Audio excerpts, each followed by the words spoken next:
So there was this couple who really struggled with being able to have kids.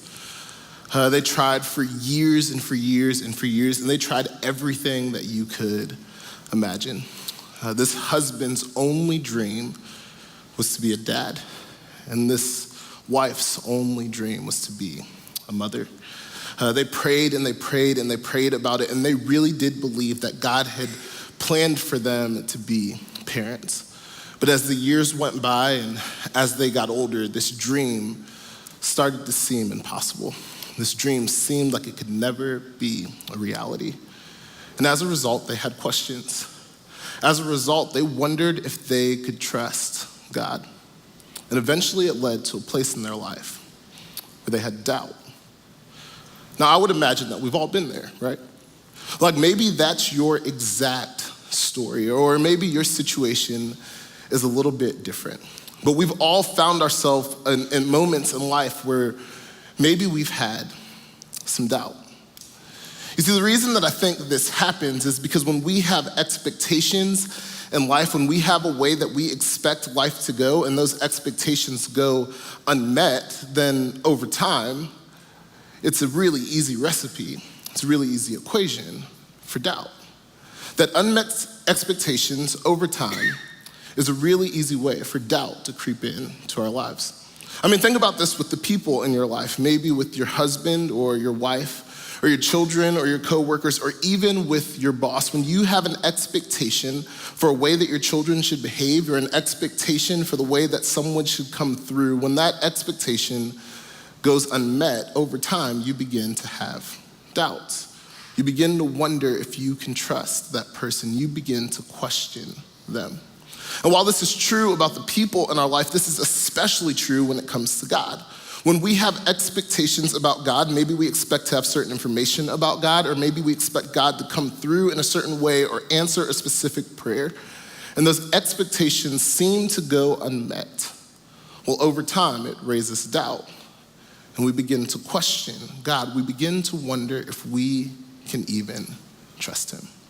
Now, this idea is not a new idea. This idea that unmet expectations over time is an equation for doubt is not new. In fact, this is kind of how it's been since the very beginning of our faith. You see, the story that I told you this morning is relevant to today, but it's actually the story of what we would call the father of our faith.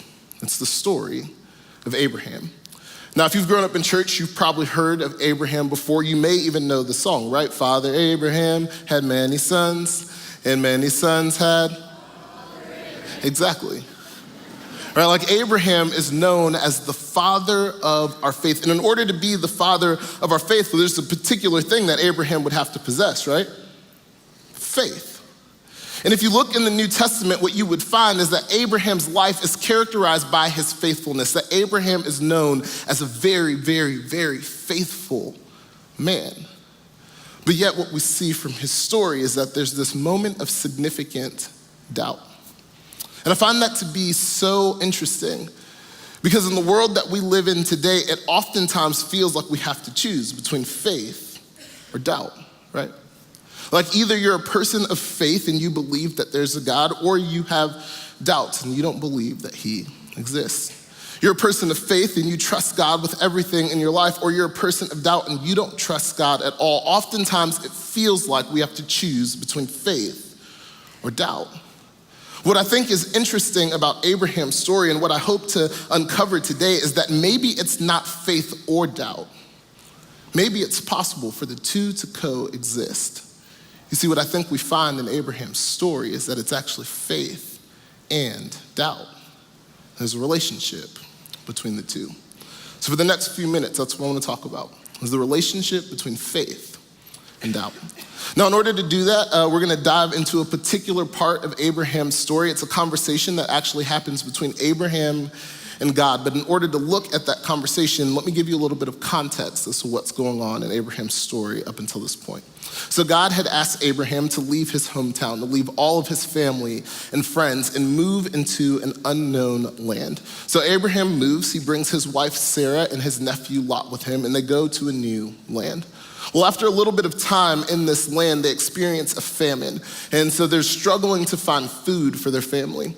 So they eventually leave and travel down to Egypt, and there's this crazy story that happens when they get to Egypt that I don't have time to unpack right now, but you should read it in Genesis. It's an incredible, incredible story. But after the crazy situation that happens in Egypt, what ends up happening is Abraham and his wife, Sarah, get kicked out of Egypt, and they go back to the land.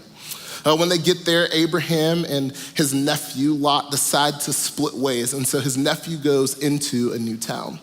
When his nephew gets to the new town, he runs into a little bit of trouble, and he ends up becoming something like a prisoner of war. And so Abraham goes and he assembles an army. He goes and he frees his nephew and he brings him home. I mean, Abraham is going through a lot, and there's a lot of craziness happening in Abraham's life. But to make matters worse, throughout all of this time, Abraham had been given this promise by God. Actually, on 3 different occasions, God promised Abraham that he was going to be a father, that he would be the father of a great nation, that his descendants would one day inherit the land, that Abraham was going to be the dad that he always dreamed of being. The problem, though, was that Abraham was getting older, and so was his wife, Sarah. And so this dream didn't feel like it could become a reality. So Abraham is frustrated, and Abraham has doubts. And that's when the conversation occurs. It's found in Genesis 15. Here's what it says. It says, after this, the word of the Lord came to Abram in a vision. Now, back in that day, it was super common for people to change names. So Abraham actually used to be called Abram before he changed names. But the Lord came to Abraham in a vision. And he said, do not be afraid, Abram. I am your shield and your very great reward. So God now comes with another promise for Abraham. He says, I will be your shield. As if to say, Abraham, I will be with you and I will protect you and I will be your very great reward. Abraham, I will be everything that you need. But Abraham responds and he says, Sovereign Lord, what can you give me since I remain childless? And the one who will inherit my estate is Eliezer of Damascus. Abraham's going, God, how can you make another promise to me right now?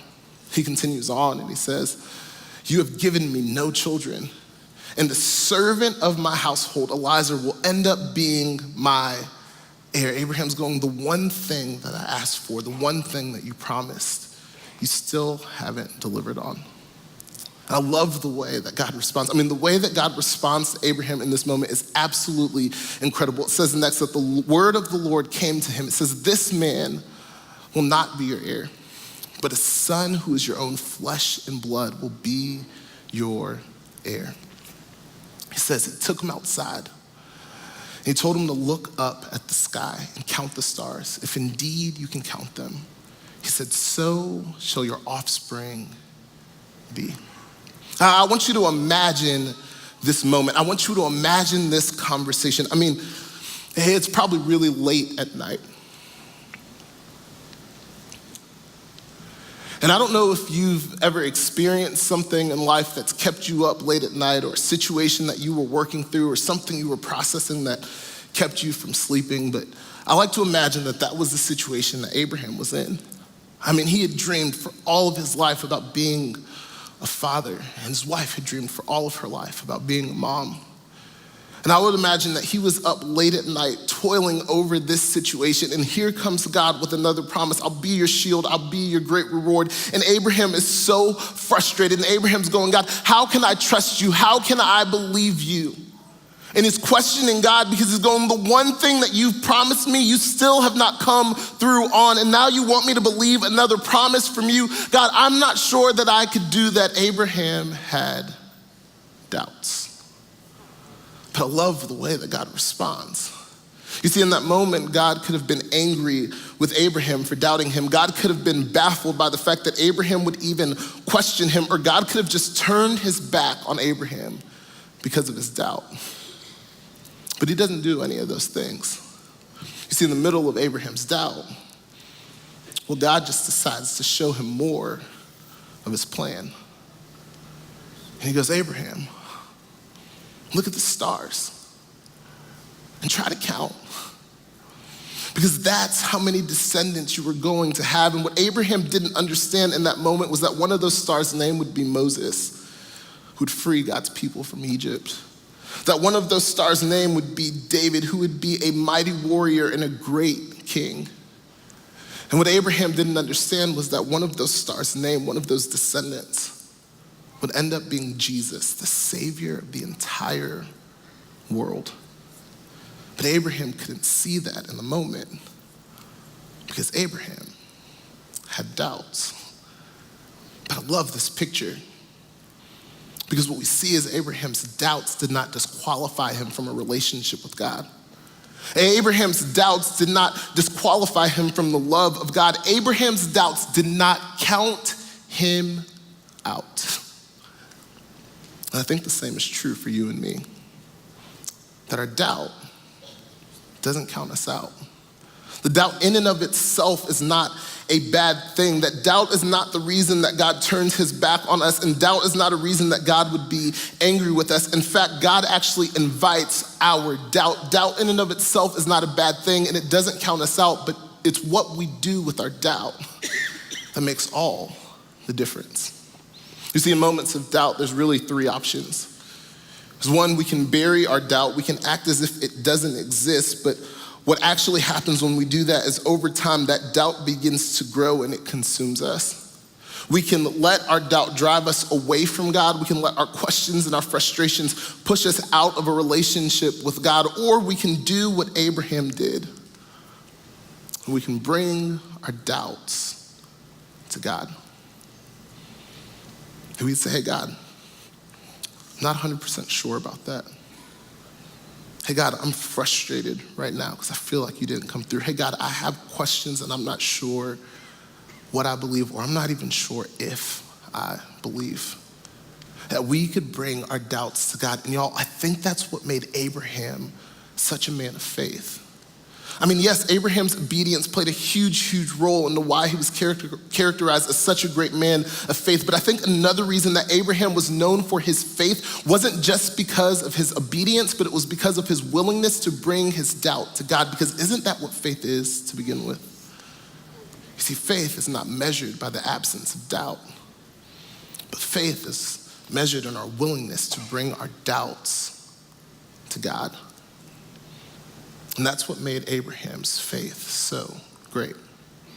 Now, I want to be so clear in saying this.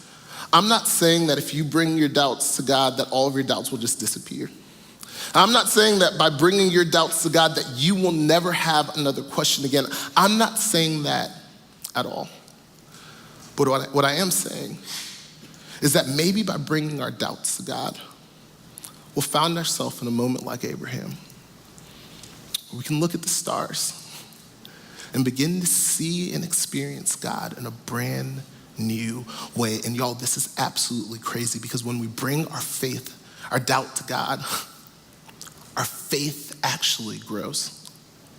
When we bring our doubt to God, our doubt does not increase, but our faith actually grows because we see and experience God in a brand new way. So there's one question that remains, and it's this, is how do we do that? How do we actually bring our doubts to God? Well, there's a couple of environments that we've created here at Brownsbridge what we think would help you to do that. Places that we think you can wrestle with your doubts out in the open. And the first space is called Starting Point. So if you're here this morning and you're not sure what you believe about God, or maybe you are sure that what you believe about God and you don't think that he exists, and you have questions and you have doubts and you just want a place to wrestle with those questions and wrestle with your doubts, Starting Point is the perfect space for you.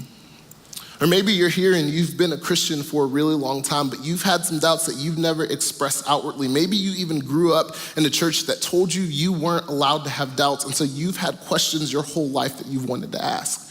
And we think that the perfect place for you to wrestle with those doubts and to bring up those questions is in the context of community, to get alongside some other people who are doing this thing called life together.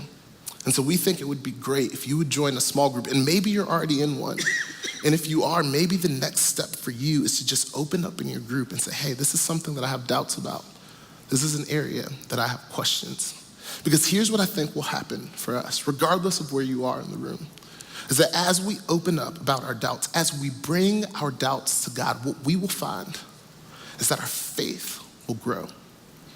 Because at the end of the day, our doubt doesn't count us out. Thank you.